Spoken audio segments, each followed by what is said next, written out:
I'm Zim, and you're listening to the Helpful Photographer Podcast in collaboration with New York City Photo Safari. To register for a safari, please visit newyorkcityphotosafari.com. Autofocus. Generally speaking, your camera's autofocus system will focus on objects closest to the camera and things with texture and contrast. Within your camera, you will have between 2 and 6 different options that will allow you to change the size of the active focus area. This is what I like to call the target area. When you change the target area, you are still using the same algorithm that I just mentioned. Things closest to the camera and things with texture and contrast.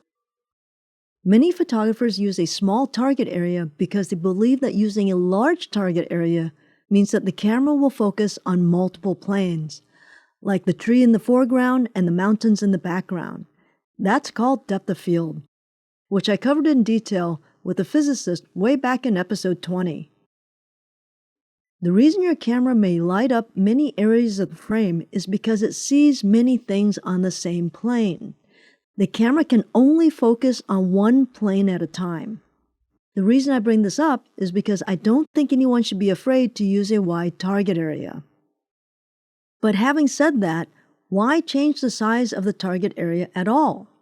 Well, imagine shooting a bird in the trees. If you have a large target area, then the camera will likely focus on the branches long before it focuses on the bird in between. In this situation, you would likely want to use the smallest target area available and make sure that the bird is behind that point. But with some of the new mirrorless cameras, you can now program the camera to automatically find types of objects, like eyes or faces or even cars.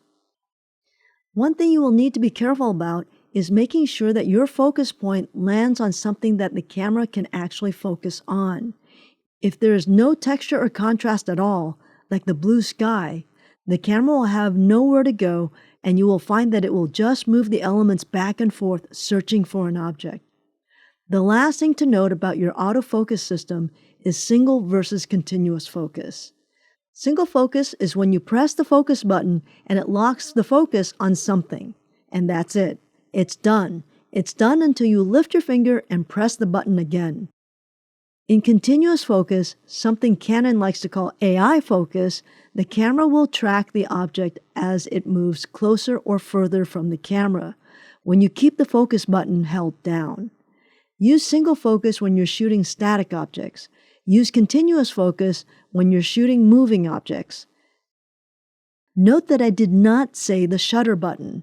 Although out of the box, your camera is set up to find focus when you press the shutter button, you can also program a button near your thumb on the back of the camera to do the same thing. This is called back button focus. But these days, some lenses, most notably Sony lenses, will also have a focus button on the lens. A very cool feature that I hope all manufacturers will adopt.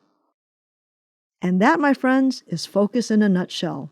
I hope that was helpful. Until next time, keep on shooting.